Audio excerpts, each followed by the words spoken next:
और शिक्षा से इन लोगों को कोई मतलब नहीं है। रोज नया नया नियम करता है शिक्षा में। शिक्षा पर बोल रहे हैं तो हम कह रहे हैं देश गुरु जब बनेगा कि आप शिक्षा देश के अंदर दुरुस्त करिएगा। जब तक शिक्षित गरीब आदमी, बहुजन समाज के लोग शिक्षित नहीं बनेगा तब तक देश विश्व गुरु नहीं बन सकता।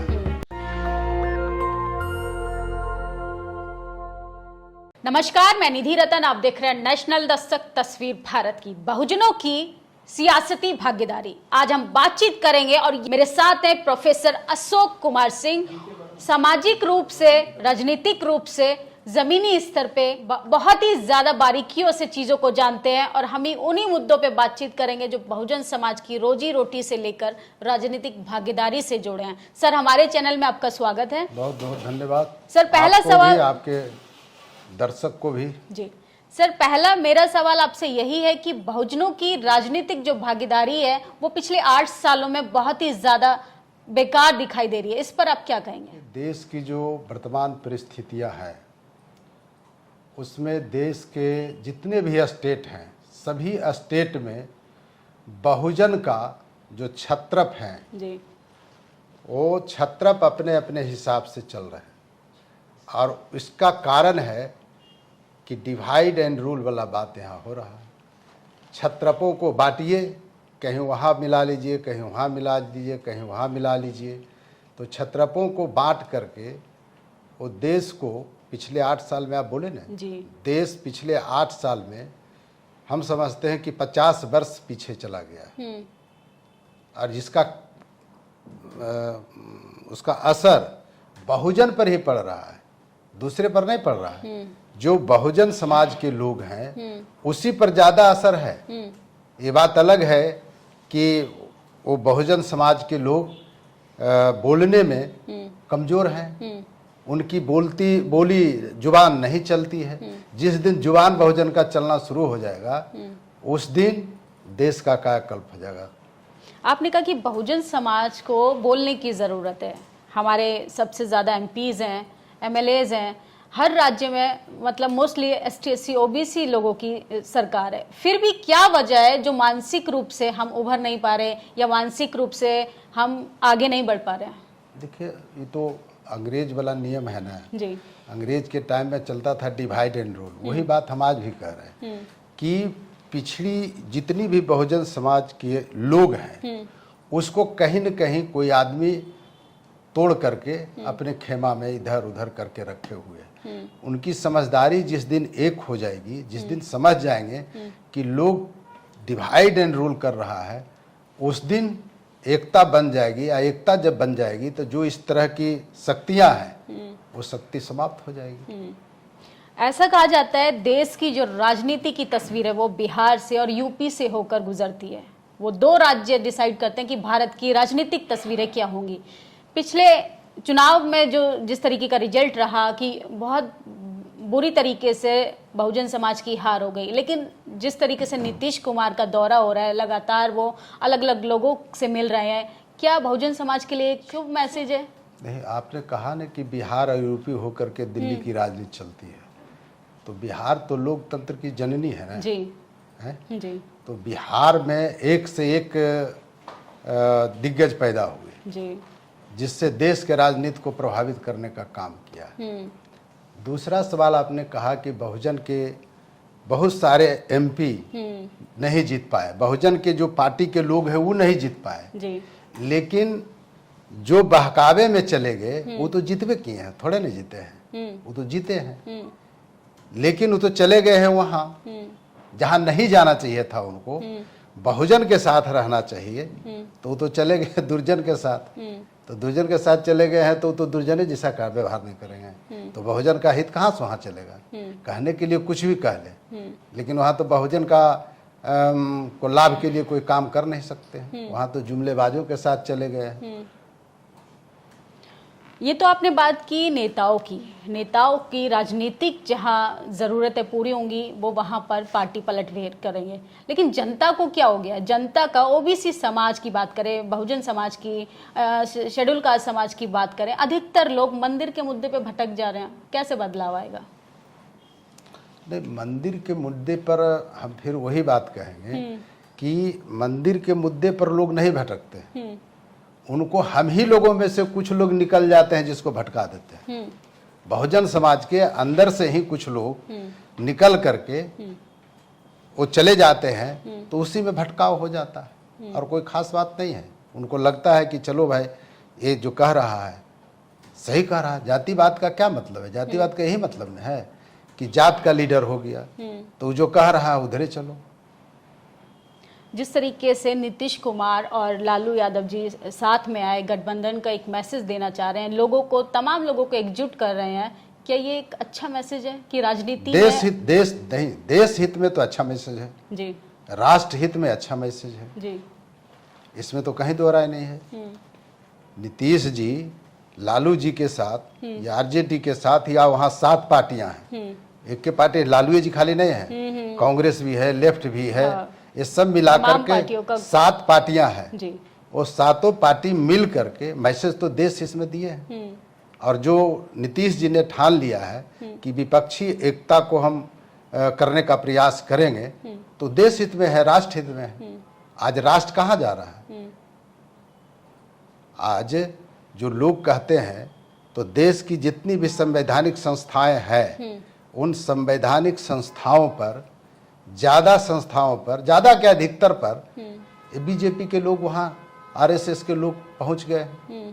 जो मन होता है केंद्र सरकार अपना निर्णय करवा लेती है।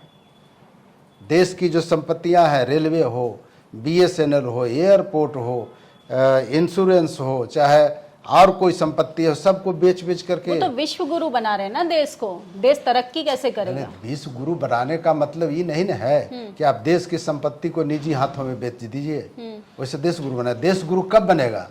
देश गुरु जब बनेगा कि आप शिक्षा देश के अंदर दुरुस्त करिएगा। जब तक शिक्षित गरीब आदमी, बहुजन समाज के लोग शिक्षित नहीं बनेगा, तब तक देश विश्व गुरु नहीं बन सकता है। और शिक्षा से इन लोगों को कोई मतलब नहीं है। रोज नया नया नियम करता है शिक्षा में। शिक्षा पर बोल रहे हैं तो हम कह रहे हैं कि शिक्षा का जो दुर्दशा इन्होंने कर दिया है कि जिसका कोई हिसाब नहीं। इनका सोच यही है कि जो शोषित समाज के लोग हैं, दलित समाज के लोग हैं, पिछड़े समाज के लोग हैं, उन्हें पढ़ेगा ना क्वेश्चन करेगा। सीधा इसका है। आप पढ़ने की बात कह रहे हैं, अभी बीजेपी का एक स्टेटमेंट आया, भगवत गीता को वो राष्ट्रीय ग्रंथ घोषित करने जा रही है। जस्टिस की लड़ाई को आप संसद तक कैसे बरकरार रखेंगे? ये बात हमको नहीं जानकारी है। इस बात की हमको जानकारी नहीं है कि गीता को राष्ट्रीय किताब घोषित। चलिए ठीक है, आपकी बात तो मीडिया नहीं करता, तो कैसे आप जस्टिस की बातों को कैसे घर घर पहुंचाएंगे? मीडिया सब कुछ थोड़े है। मीडिया सब कुछ नहीं है, कई प्लेटफॉर्म है, पार्टी, संगठन, ये सारा चीज है। तो उसके हिसाब से भी लोग जाता है। मीडिया से ही सब कुछ हो जाए तो सब कुछ मीडिया कर ले। सर, आपने स्टार्टिंग में बोला कि आपके समाज को बोलने की जरूरत है। जब आपके पास कोई वोकल प्लेटफॉर्म नहीं होगा तो आप कैसे अपनी बात को मजबूत तरीके से रखेंगे? वो बात प्लेटफॉर्म है ना, सामाजिक स्तर पर प्लेटफॉर्म है ना। पार्टी के लोग हैं, डिफरेंट दल के लोग हैं, वो अपने अपने हिसाब से जब कॉमन मिनिमम प्रोग्राम बनेगा देश के अंदर, तो अपने अपने हिसाब से, उसके हिसाब से पूरे देश में लोग लगेंगे अपने अपने इलाका में। नीतीश जी का यही ना कहना है कि जो हमारी सोच के लोग हैं, जो हमारे अंडरस्टैंडिंग में है, हम लोग जिनके अंडरस्टैंडिंग में चल सकते हैं, उनको एका करना है, उनकी एकता करनी है और उनको एक करके इस सरकार के खिलाफ में आंदोलन चलाना है। उन लोगों के लिए क्या कहेंगे, चाहे जनता हो, नेता हो, अभिनेता हो, प्रवक्ता हो, बहुजन समाज के लोगों के लिए मैं बात कर रही हूँ, जो लोग निराश होकर बैठ चुके हैं, जो हार चुके हैं कि 2024 में शायद हम लोग राजनीतिक रूप से ना आगे बढ़ पाए? नहीं, ये सोच ऐसा नहीं है कि सब लोग निराश होकर बैठ गए हैं। हम मैंने अभी भी हमको लगता है कि जनता अभी आगे है, नेता पीछे है। जनता आगे है इस सरकार को हटाने के लिए। तब कहिए कैसे? आज जो किसान सम्मान निधि योजना है जी, वो जो 6,000 रुपया मिलता है जी, 3 टर्म, 2,000 करके, ये सारे के सारे स्कीम जो है आप पेंडिंग पड़ रहा है। अब 100 किसान को मान लेते हैं कि मिल रहा है, मिला है शुरू में, अब उसको 20 किसान को मिल रहा है। 80 किसान गायब हो गया लिस्ट से। अब कहाँ गायब हो गया भगवान जाने। आपने देखा कि उज्ज्वला योजना के तहत हर गरीब को कहा कि हम दे देते हैं गैस सिलेंडर। अब वो गैस सिलेंडर में क्या करता है, बकरी बांध रहा है गांव में। चले जाइए गांव में, बकरी बांधल मिलेगा घर के अंदर। काहे भाई बकरी तो कहाँ क्या करें। अब इसका तो भराई ही नहीं हो पाता है, पैसे नहीं है तो हम भरवाएंगे कहाँ। तो इनकी हवा निकल रही है, जनता आगे हो गई है, नेता पीछे। आप इतनी सारी कमियां गिनवा रहे हैं, उनकी नीतियां के बारे में बात कर रहे हैं, उनके किसान परेशान है, युवा परेशान है, महिलाएं परेशान है, राजनीतिक रूप से बहुजन समाज का शोषण हो रहा है, फिर भी बीजेपी सत्ता में है। नहीं देखिए, सत्ता में तो है, 8 साल से सत्ता में है, लेकिन इधर स्टेटों में देखिएगा तो अब तो तोड़े जोड़ के सरकार ने बना रहा है। यही जो खेला बिहार में नीतीश कुमार यदि सजग नहीं रहते तो बिहार में भी यही होता, ऑपरेशन लोटस हो जाता। समझे कि नहीं। उसकी सारा पृष्ठभूमि तैयार हो चुका था, ब्लूप्रिंट तैयार हो चुका था, लेकिन नीतीश जी तो स्वयं अपने चाणक्य कहे जाते हैं जी।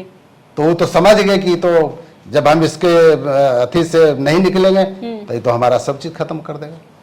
तो निकल गए। इसलिए पब्लिक भी समझ गई है और लोग भी समझ गए हैं इनकी चाल को। अब इनके झांसे में आने वाले लोग देश की जनता नहीं है। आप बहुत बड़ी बात बोल रहे हैं। तो बड़ी बात बोलने में क्या है। ये थे हमारे साथ प्रोफेसर अशोक कुमार सिंह। हमने इनसे बातचीत की उन तमाम मुद्दों पे जिस पे बहुजन समाज कहीं ना कहीं जवाब खोज रहा है। डॉक्टर बी आर अम्बेडकर ने एक बात कही है कि जो राजनीतिक रूप से अपनी भागीदारी नहीं रखते हैं वो लोग दंड के समान होते हैं। इसलिए और इसका ये रीजन निकल के आता है कि एक अप्रिय अन्याय इंसान हमारे ऊपर शासन करने लगता है। वही हमारे देश में हो रहा है। हमें अपने वोट की ताकत जाननी पड़ेगी, तभी हम संविधान को बचा पाएंगे, खुद को बचा पाएंगे और मानव अधिकारों को बचा पाएंगे। इसीलिए अब सोच समझ के अपने वोट का इस्तेमाल कीजिए। और हमारी बातचीत आपको कैसी लगी, आप इस बातचीत पे अपनी प्रतिक्रिया जरूर दें। शुक्रिया।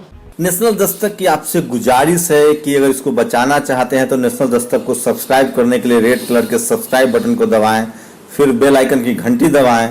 नेशनल दस्तक को बचाने के लिए बहुत जरूरी है कि हर खबर को शेयर करें, लाइक करें, कमेंट जरूर करें।